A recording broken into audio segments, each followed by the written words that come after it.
धनु राशि के लोगों को मैं एक ही बात कहना चाहूँगा। अभी 9 मार्च से 15 मार्च आपका टाइम तो ठीक है, लेकिन 2 विशेष योग अभी आपकी कुंडली में बन रहे हैं, वो भी थर्ड हाउस में।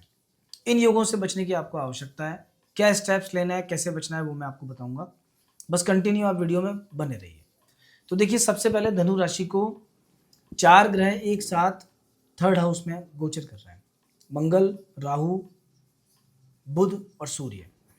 अगर ये ग्रह यहाँ अकेले अकेले होते, इंडिविजुअल होते, तो ये ग्रह बहुत शानदार होते। हर ग्रह का अपना पॉजिटिव फल आपको मिलता। कैसे मिलता? मंगल जब थर्ड हाउस में होता है तो व्यक्ति को पराक्रमी बनाता है।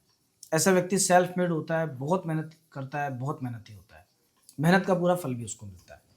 तो कहीं ना कहीं ये मान के चलिए कि तीसरे घर में जो मंगल आए, ये मेहनती बनाने के लिए आए आपको। बिना मेहनत के, बिना काम किए हुए कुछ भी नहीं मिलेगा। अभी बहुत से लोगों को लगता है ना कि रातों रात हम बन जाएं, बिना मेहनत किए बन जाए, तो अभी वो टाइम नहीं है आपका। वैसे ग्रह आपके हैं नहीं।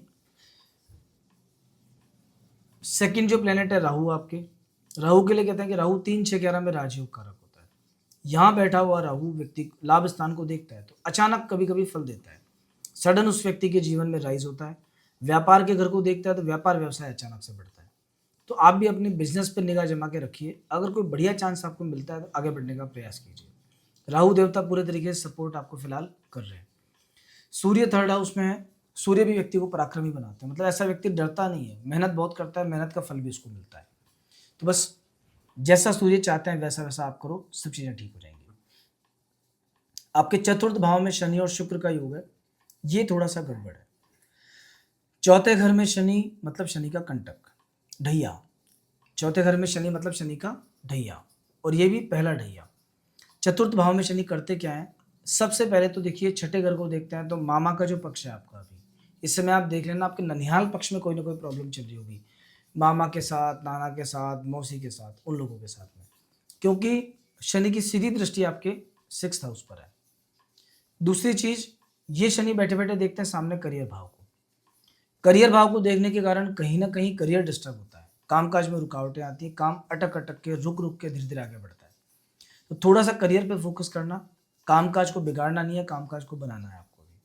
अगर आपके ऑफिस में कोई विशेष निर्णय होने वाला है, कुछ डिसाइड होने वाला है कि कौन क्या करेगा, या फिर प्रमोशन इंक्रीमेंट वगैरह का कुछ होने वाला है, तो निगाह रखिए, पूरी निगाह जमा के रखिए।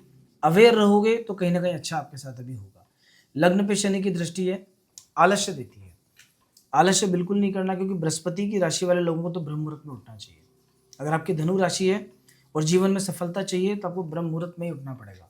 बृहस्पति का टाइम होता है वो, और उस समय उठोगे तो आपको आगे बढ़ने से कोई रोक नहीं सकता है। तो लग्न पे शनि की दृष्टि मतलब सिर पे चोट का डर, शरीर में थोड़ा सा आलस्य और चीज़ों को टालने की प्रवृत्ति। ठीक, आज नहीं करेंगे अपन, कल कर लेंगे, कल नहीं तो परसों कर लेंगे, और यही चीज़ें क्या आगे जाकर के प्रॉब्लम क्रिएट कर देती हैं। तो थोड़ा सा सेफ्टी, सावधानी आपको बरतनी पड़ेगी। शनि के उपाय जरूरी हैं। शनि का जो बेस्ट उपाय है वो मैं बता देता हूँ। सबसे अच्छा उपाय होता है हनुमत आराधना।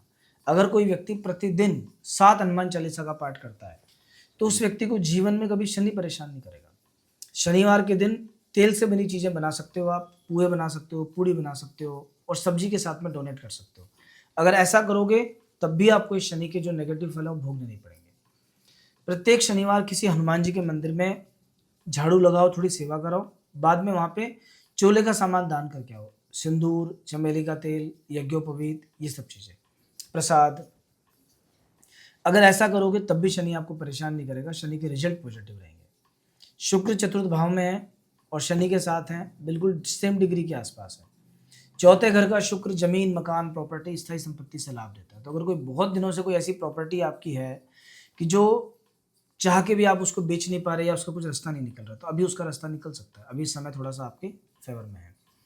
ओवरऑल आने वाले हम बात करेंगे 7 डेज की, तो 9, 10 और 11, इन 3 दिनों में खर्चे थोड़े से बड़े रहेंगे। खर्चे से परेशान हो सकते हो आप, ट्रैवल हो सकता है। ये वीक की जो शुरुआत है उतनी खास अच्छी नहीं है। 9, 10, 11 में थोड़ा संभल के चलना, नहीं थोड़ी प्रॉब्लम आना तय है। कोई ना कोई झगड़ा लड़ाई हो सकती है, घर में स्ट्रेस बढ़ सकता है, मेंटली आप परेशान हो सकते हो। तो 9, 10, 11 सावधानी बरतनी है। 12 तारीख और 13 तारीख, इन 2 दिनों के अंदर धनु राशि में लग्न में चंद्रमा रहेंगे, तो मन में बहुत एंथुजियास्टिक फील करोगे, उत्साह रहेगा। इससे पहले 12वें घर में चंद्रमा थे, अब लग्न में आ गए, तो शरीर कहीं ना कहीं अच्छा फील करेगा। स्वास्थ्य संबंधित समस्याएं थोड़ी सी आपकी दूर होंगी, मैनेजमेंट बहुत हाई लेवल पे जाएगा। स्टूडेंट्स वगैरह के अंदर कंसंट्रेशन गजब का रहेगा अभी। क्यों रहेगा? चंद्रमा पर सीधी बृहस्पति की दृष्टि है, इसलिए तो कंसंट्रेट करो, पढ़ाई लिखाई में कंसंट्रेट करो, कुछ नया काम करने का प्रयास करो, ये दिन आपके लिए ठीक है। 14 तारीख और 15 तारीख इनमें मिले जुले फल हैं। धन के मामले में तो है ही दिन बढ़िया, लेकिन मन में थोड़ा भय उत्पन्न रह सकता है, कोई डर भय चिंता आपके मन में आ सकती है। पर हाँ, ये जरूर है कि सेकेंड हाउस में 14-15 तारीख को मकर राशि में जो गोचर है, ये कहीं ना कहीं आपके लिए वैसे प्रॉफिटेबल है, क्योंकि चंद्रमा लक्ष्मी के कारक है। धन के घर में जब ये लक्ष्मी का कारक ग्रह आ जाता है तो ये प्रॉफिट देता है। तो ओवरऑल इस पूरे वीक में अगर मैं कोई एक दिन आपको बताऊं कि ध्यान कब रखना है, तो एक दिन तो नहीं है, बट 9, 10 और 11 इन 3 दिनों में थोड़ी सी सेफ्टी बरतना, और 12 तारीख और 13 तारीख ये इस पूरे वीक का आपका सबसे शानदार सबसे बेस्ट टाइमिंग है। उपाय करना है तो कंटक का उपाय करो, पत्नी के भाग्य का जितना फायदा उठा सकते हो उतना उठाओ। वाइफ के साथ में रिश्ते अभी अच्छे रखना, भाई बहनों के साथ में रिश्ते अच्छे रखना। तीसरे घर में 4 ग्रहों का मतलब कभी कभी भाई बहनों के साथ में भी क्लैश हो सकता है आपका, तो वहाँ थोड़ा सा नियम संयम के साथ में शांति के साथ रहना। एक विशेष बात जो है कि धनु राशि के देखिए इस दुनिया में बहुत लोग हैं, लेकिन कुछ सुखी हैं कुछ दुखी हैं। ऐसा क्यों है? इसका कारण है उनकी कुंडली के इंडिविजुअल प्लैनेट्स। जब उनका जन्म हुआ, जब उनकी कुंडली में ग्रहों की स्थिति क्या थी, कौन सा ग्रह कितना बलवान था, उसको क्या देने को तैयार था, उसके आधार पर व्यक्ति को आगे जाके फल मिलता है। तो एक बार अपनी कुंडली भी आप चेक करना कि कहीं कोई खराब दशा तो नहीं चल रही, मार्केस तो नहीं चल रहा, ढैया 7.5 तो नहीं चल रही, या फिर क्योंकि अगर जन्म पत्री में भी ढैया चल रही है, यहाँ गोचर में भी ढैया है, तो कहीं ना कहीं समस्याएं थोड़ी सी ज़्यादा होती हैं फिर व्यक्ति के सामने। तो खैर ये सब देखिएगा, और जाते जाते हमारे इस चैनल को सब्सक्राइब करके जाइए, जिससे आप और हम कंटिन्यू अगले वीक तक फिर जुड़े रहें, इसी तरह से राशिफल आपको पढ़ने को मिले, सुनने को मिले। और अगर आपको कोई सजेशन है तो आप कमेंट बॉक्स के माध्यम से बता सकते हैं। अगर आपकी लाइफ में कोई समस्या चल रही है और आप समाधान चाहते हैं, तो भी आप हमारे यहाँ दिए गए नंबरों पर संपर्क कर सकते हो। आपकी कुंडली को बहुत बारीकी के साथ में प्रॉपर एनालिसिस करके आपको समझाया जाएगा, बताया जाएगा। तो नेक्स्ट वीक हम फिर मिलेंगे एक नए राशिफल के साथ में। तब तक आप सभी को जय श्री राम।